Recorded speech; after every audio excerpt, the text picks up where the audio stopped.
Pollyanna, Chapter 15, Dr. Chilton. The great gray pile of masonry looked very different to Pollyanna when she made her second visit to the house of Mr. John Pendleton. Windows were open, an elderly woman was hanging out clothes in the backyard, and the doctor's gig stood under the porch. As before, Pollyanna went to the side door. This time she rang the bell. Her fingers were not stiff today from a tight clutch on a bunch of keys. A familiar-looking small dog bounded up the steps to greet her, but there was a slight delay before the woman who had been hanging out the clothes opened the door. "If you please, I've brought some calf's foot jelly for Mr. Pendleton," smiled Pollyanna.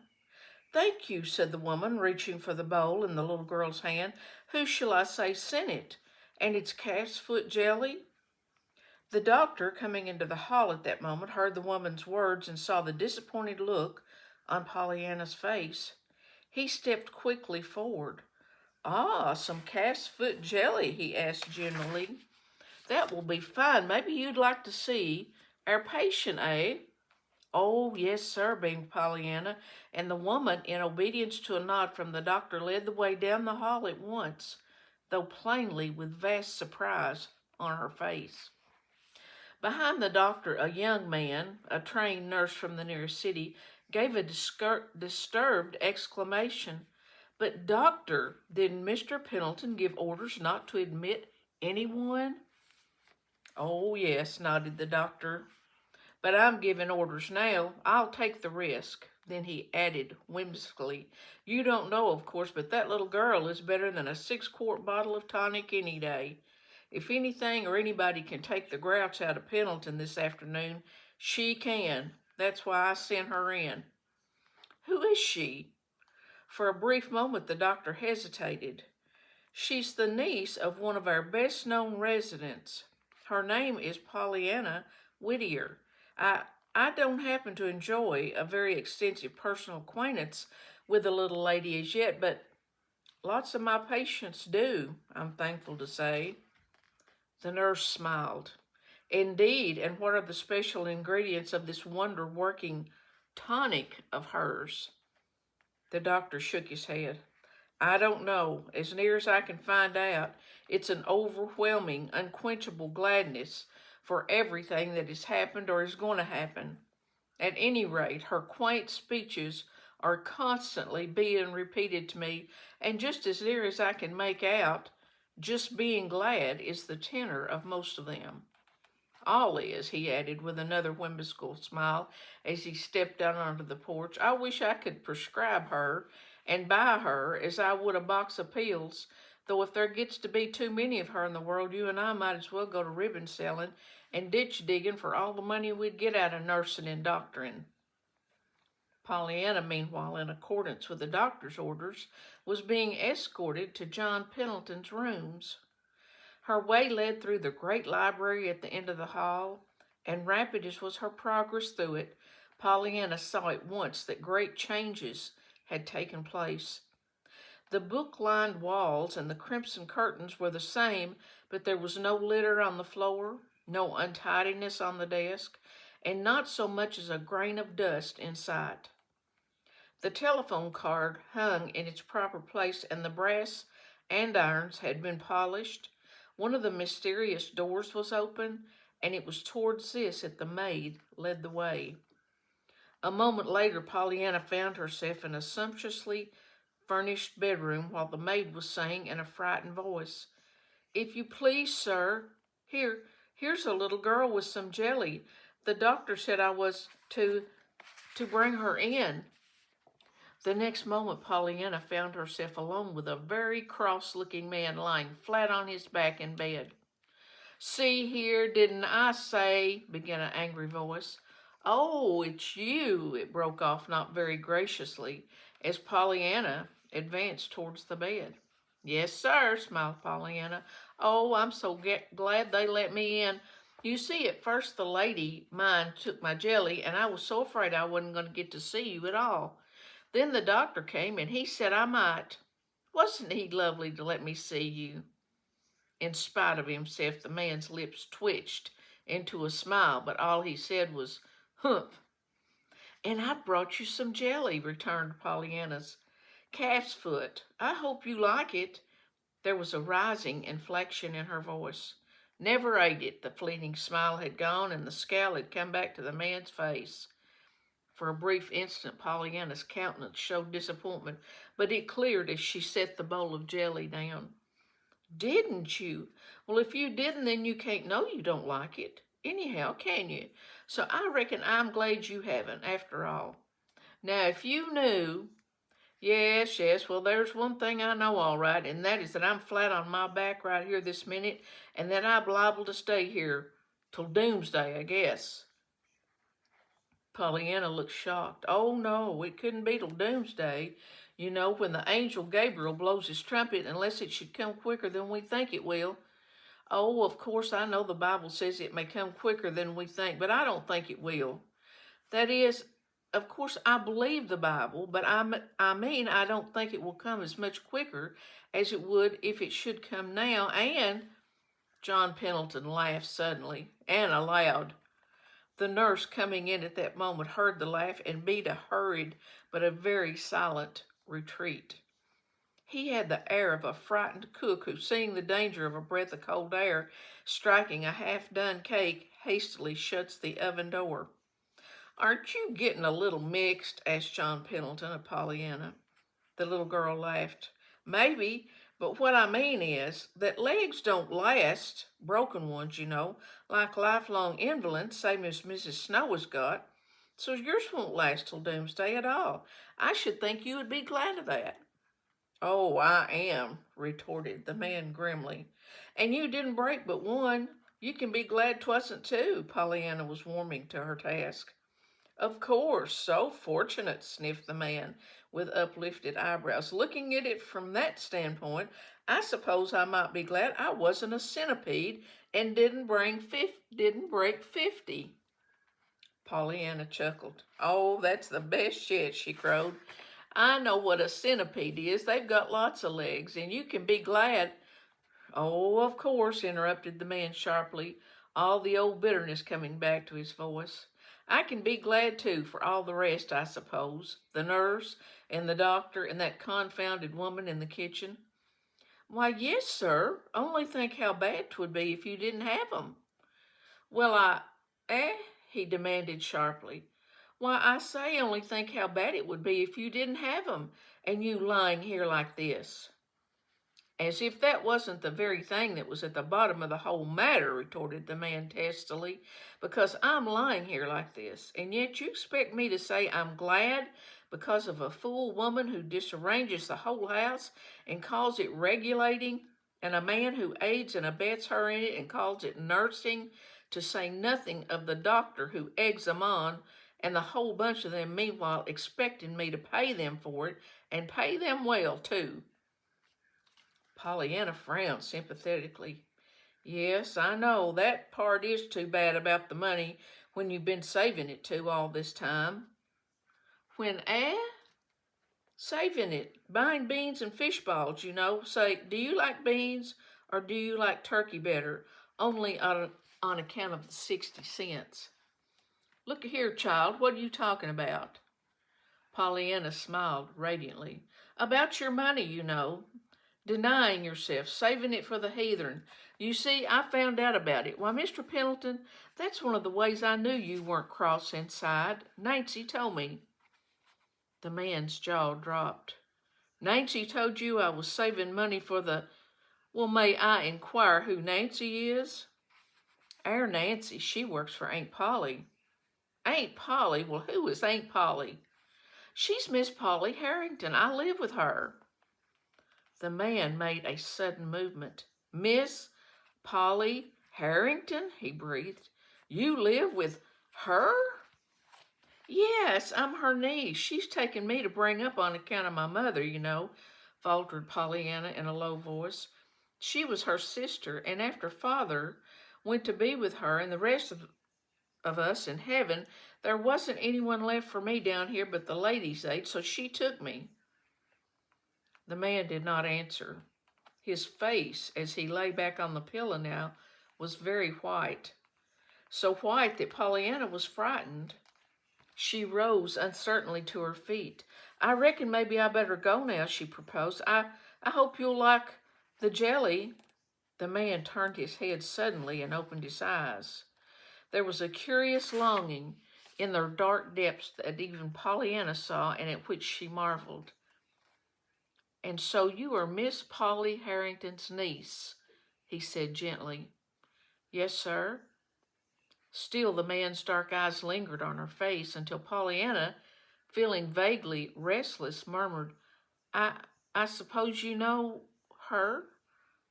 John Pendleton's lips curved in an odd smile. "Oh, yes, I know her." He hesitated, then went on, still with that curious smile. "But you can't mean that it was Miss Polly Harrington who sent that jelly to me?" he said slowly. Pollyanna looked distressed. No, sir, she didn't. She said I must be very sure not to let you think she did send it, but I thought as much," said the man, shortly turning away his head, and Pollyanna, still more distressed, tiptoed from the room. Under the porch, she found the doctor waiting in his gig. The nurse stood on the steps. "Well, Miss Pollyanna, may I have the pleasure of seeing you home?" asked the doctor smilingly. "I started to drive on a few minutes ago, then it occurred to me that I'd wait for you." "Thank you, sir. I'm glad you did. I just love to ride," beamed Pollyanna as he reached out his hand to help her in. "Do you?" smiled the doctor, nodding his head in farewell to the young man on the steps. "Well, as near as I can judge, there's a good many things you love to do, eh?" he added as they drove briskly away. Pollyanna laughed. "Why, I don't know. I reckon perhaps there are," she admitted. "I like to do most everything that's living. Of course, I don't like the other things very well, sewing and reading out loud and all that, but they aren't living." "No? What are they then?" "Aunt Polly says they're learning to live," sighed Pollyanna with a rueful smile. The doctor smiled now a little queerly. "Does she? Well, I should think she might say just that." "Yes," responded Pollyanna, "but I don't see it that way at all. I don't think you have to learn how to live. I didn't anyhow." The doctor drew a long sigh. "After all, I'm afraid some of us do have to, little girl," he said. Then for a time he was silent. Pollyanna, stealing a glance at his face, felt vaguely sorry for him. He looked so sad. She wished uneasily that she could do something. It was this, perhaps, that caused her to say in a timid voice, "Dr. Chilton, I should think being a doctor would be the very gladdest kind of business there was." The doctor turned in surprise. "Gladdest? When I see so much suffering always, everywhere I go?" he cried. She nodded. "I know, but you're helping it. Didn't you see? And of course you're glad to help it. And so that makes you the gladdest of any of us, all the time." The doctor's eyes filled with sudden hot tears. The doctor's life was a singularly lonely one. He had no wife and no home save his 2-room office in a boarding house. His profession was very dear to him. Looking now into Pollyanna's shining eyes, he felt as if a loving hand had been suddenly laid on his head in blessing. He knew, too, that never again would a long day's work or a long night's weariness be quite without that new-found exultation that had come to him through Pollyanna's eyes. "God bless you, little girl," he said unsteadily. Then with the bright smile his patients knew and loved so well, he added, "And I'm thinking, after all, that it was the doctor, quite as much as his patients, that needed a draught of that tonic." All of which Pollyanna was very puzzled until a chipmunk running across the road drove the whole matter from her mind. The doctor left Pollyanna at her own door, smiled at Nancy, who was sweeping off the front porch, then drove rapidly away. "I've had a perfectly beautiful ride with the doctor," announced Pollyanna, bounding up the steps. "He's lovely, Nancy." "Is he?" "Yes, and I told him I should think his business would be the very gladdest one there was." "What? Going to see sick folks and folks what ain't sick but thinks they is? Which is worse?" Nancy's face showed open skepticism. Pollyanna laughed gleefully. Yes, that's almost what he said too, but there is a way to be glad even then. Guess. Nancy frowned in meditation. Nancy was getting so she could play this game of being glad quite successfully, she thought. She rather enjoyed studying out Pollyanna's posers, too, as she called some of the little girl's questions. Oh, I know, she chuckled. It's just the opposite from what you told Miss Snow. Opposite, repeated Pollyanna, obviously puzzled. Yes, you told her she could be glad because other folks wasn't like her, all sick, you know. Yes, nodded Pollyanna. Well, the doctor can be glad because he isn't like other folks. The sick ones, I mean. What he doctors, finished Nancy in triumph. It was Pollyanna's turn to frown. Why, yes, she admitted. Of course that's one way, but it isn't the way I said. And some way I don't seem to quite like the sound of it. It isn't exactly as if he said he was glad they were sick, but you do play the game so funny sometimes, Nancy, she sighed as she went into the house. Pollyanna found her aunt in the sitting room. Who was that man, the one who drove you into the yard, Pollyanna? Questioned the lady a little sharply. Well, Aunt Polly, that was Dr. Chilton. Don't you know him? Dr. Chilton? What was he doing here? He drove me home. Oh, and I gave the jelly to Mr. Pendleton and... Miss Polly lifted her head quickly. Pollyanna, he did not think I sent it. Oh, no, Aunt Polly, I told him you didn't. Miss Polly grew a sudden, vivid pink. You told him I didn't? Pollyanna opened wide her eyes at the dismay in her aunt's voice. Why, Aunt Polly, you said to. Aunt Polly sighed. I said, Pollyanna, that I did not send it, and for you to be very sure that he did not think I did, which is a very different matter from telling him outright that I did not send it. And she turned vexedly away. Dear me, well, I don't see where the difference is, sighed Pollyanna, as she went to hang her hat on the one particular hook in the house upon which Aunt Polly had said that it must be hung. Chapter 16, A Red Rose and a Lace Shawl. It was on a rainy day about a week after Pollyanna's visit to Mr. John Pendleton that Miss Polly was driven by Timothy to an early afternoon committee meeting of the Ladies' Aid Society.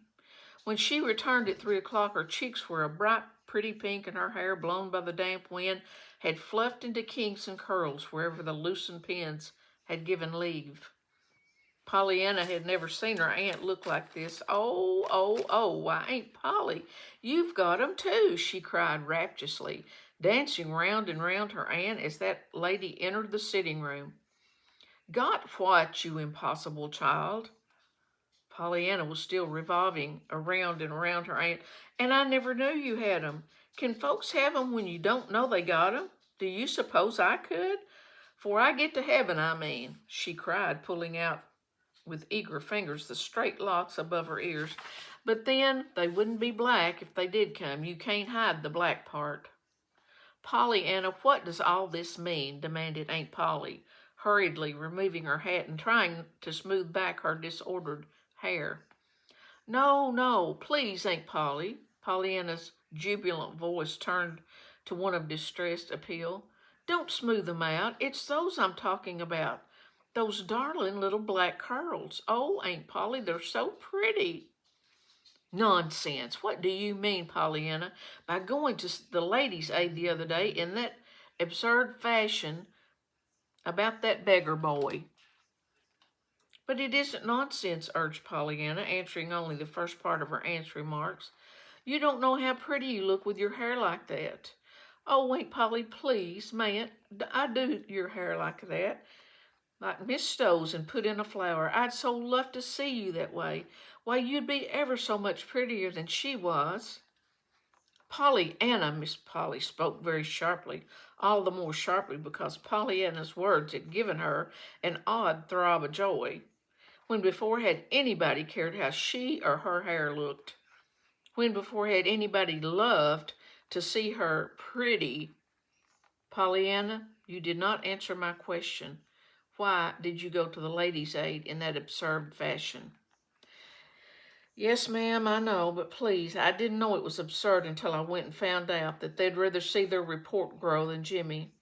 So there I wrote to my Ladies' Aiders, because Jimmy is far away from them, you know, and I thought maybe he could be their little Indian boy, same as Aunt Polly. Was I your little Indian girl? And Aunt Polly, you will let me do your hair, won't you? Aunt Polly put her hand to her throat. The old helpless feeling was upon her, she knew. But Pollyanna, when the ladies told me this afternoon how you came to them, I was so ashamed. Pollyanna began to dance up and down lightly on her toes. You didn't say I couldn't do your hair, she crowed triumphantly. And so I stare. I'm sure it means just the other way around, sort of, like it did the other day about Mr. Pillington's jelly that you didn't send, but didn't want me to say you didn't send, you know. Now wait just where you are. I'm going to get a comb. But Pollyanna, called out her aunt, following the little girl from the room and painting upstairs after her. Oh, did you come up here? Pollyanna greeted her at the door of Miss Polly's own room. That'll be nicer yet. I've got the comb. Now sit down here, please, and I'm so glad you let me do this. But Pollyanna, Miss Polly did not finish her sentence.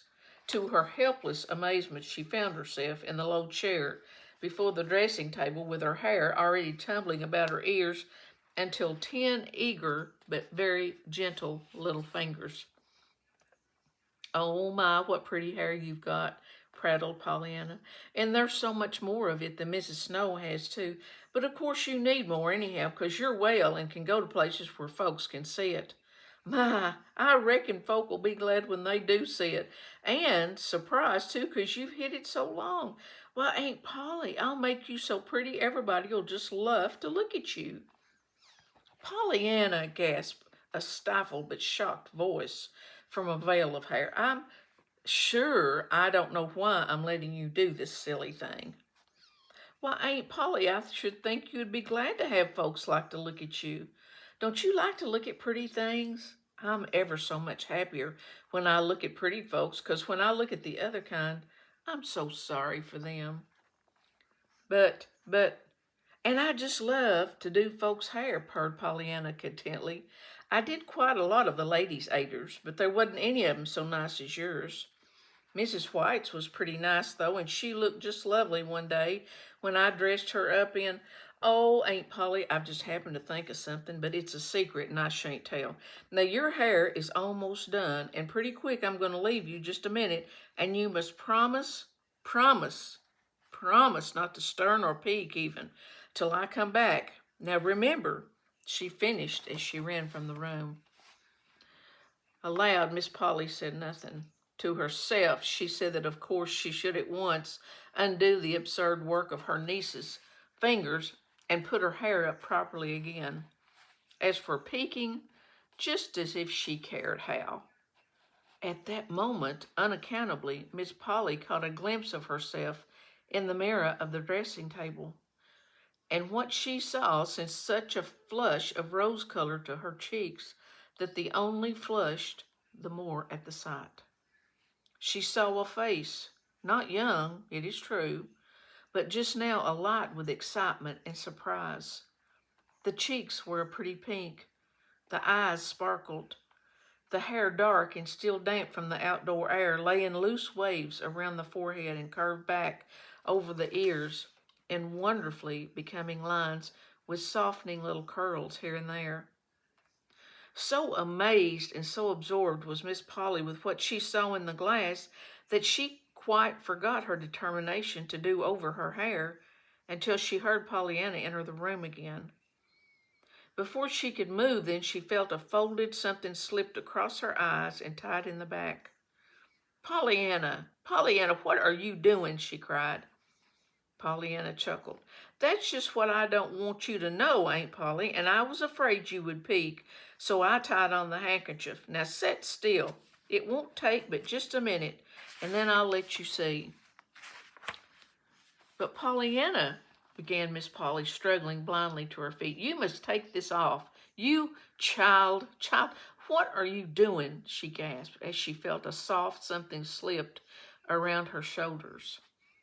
Pollyanna only chuckled the more gleefully. With trembling fingers, she was draping about her aunt's shoulders for fleecy folds of a beautiful lace shawl, yellowed from long years of packing away and fragrant with lavender. Pollyanna had found the shawl the week before when Nancy had been regulating the attic, and it had occurred to her today that there was no reason why her aunt, as well as Mrs. White of her western home, should not be dressed up. Her task completed, Pollyanna surveyed her work with eyes that approved, but that saw yet one touch wanting. Promptly, therefore, she pulled her aunt towards the sun parlor, where she could see a belated red rose blooming on the trellis within reach of her hand. "Pollyanna, what are you doing? Where are you taking me to?" recoiled Aunt Polly, vainly trying to hold herself back. "Pollyanna, I shall not." "It's just to the sun parlor. Only a minute. I'll have you ready now quicker no time," panted Pollyanna, reaching for the rose and thrusting it into the soft hair above Miss Polly's left ear. "There!" she exulted, untying the knot of the handkerchief and flinging the bit of linen far from her. "Oh, Aunt Polly, now I reckon you'll be glad I dressed you up." For one dazed moment, Miss Polly looked at how bedecked self and her surroundings. Then she gave a low cry and fled to her room. Pollyanna, following the direction of her aunt's last dismayed glance, saw through the open windows of the sun parlor the horse and gig turning into the driveway. She recognized at once the man who held the reins. Delighted, she leaned forward. Dr. Chilton, did you want to see me? I'm up here." "Yes," smiled the doctor a little gravely. "Will you come down, please?" In the bedroom, Pollyanna found a flesh-faced, angry-eyed woman plucking at the pins that held a lace shawl in place. "Pollyanna, how could you?" moaned the woman. "To think of you rigging me up like this and then letting me be seen." Pollyanna stopped in dismay. "But you looked lovely. Perfectly lovely, Aunt Polly, and—" "Lovely," scorned the woman, flinging the shawl to one side and attacking her hair with shaky fingers. "Oh, Aunt Polly, please let the hair stay." "Stay like this? As if I would." And Miss Polly pulled the lock so tightly back that the last curl lay stretched dead at the ends of her fingers. "Oh, dear, and you did look so pretty," sobbed Pollyanna, so that she stumbled through the door. Downstairs, Pollyanna found the doctor waiting in his gig. "I've prescribed you for a patient. He sent me to get the prescription filled," announced the doctor. "Will you go?" "You mean an errand to the drugstore?" asked Pollyanna, a little uncertainly. "I used to go some for the ladies' aiders." The doctor shook his head with a smile. "Not exactly. It's Mr. John Pendleton. He would like to see you today, if you'll be so good as to come. It stopped raining, so I drove down after you. Will you come? I'll call for you and bring you back before 6 o'clock. "I'd love to," exclaimed Pollyanna. "Let me ask Aunt Polly." In a few moments she returned, hat in hand, but with rather a somber face. "Didn't your aunt want you to go?" asked the doctor a little as they drove away. "Yes," sighed Pollyanna. She wanted me to go too much, I'm afraid." "Wanted you to go too much?" Pollyanna sighed again. "Yes, I reckon she meant she didn't want me to be there. She said, 'Yes, run along, do. I wish you'd gone before.'" The doctor smiled, but with his lips only. His eyes were very grave. For some time he said nothing. Then, a little hesitantly, he asked, "Wasn't it your aunt I saw you with a few minutes ago in the window of the sun parlor?" Pollyanna drew a long breath. "Yes, that's what the whole trouble. I suppose, you see, I dressed her up in a perfectly lovely lace shawl I found upstairs, and I'd fixed her hair and put on a rose, and she looked so pretty. Didn't you think she looked just lovely?" For a moment the doctor didn't answer. When he did speak, his voice was so low Pollyanna could but just hear the words, "Yes, Pollyanna." I I thought she did look just lovely. Did you? I'm so glad. I'll tell her, nodded the little girl contentedly. To her surprise, the doctor gave a sudden exclamation. Never, Pollyanna. I'm afraid I shall have to ask you not to tell her that. Why, Dr. Chilton? Why not? I should think you would be glad. But she might not be, cut in the doctor. Pollyanna considered this for a moment. That's so. Maybe she wouldn't, she sighed. I remember now 'twas 'cause she saw you that she ran, and she spoke afterwards about her being seen in that rig. I thought as much, declared the doctor under his breath. Still, I don't see why, maintained Pollyanna, when she looked so pretty. The doctor said nothing. He did not speak again, indeed, until they were almost to the great stone house in which John Pendleton lay with a broken leg. End of chapter 16.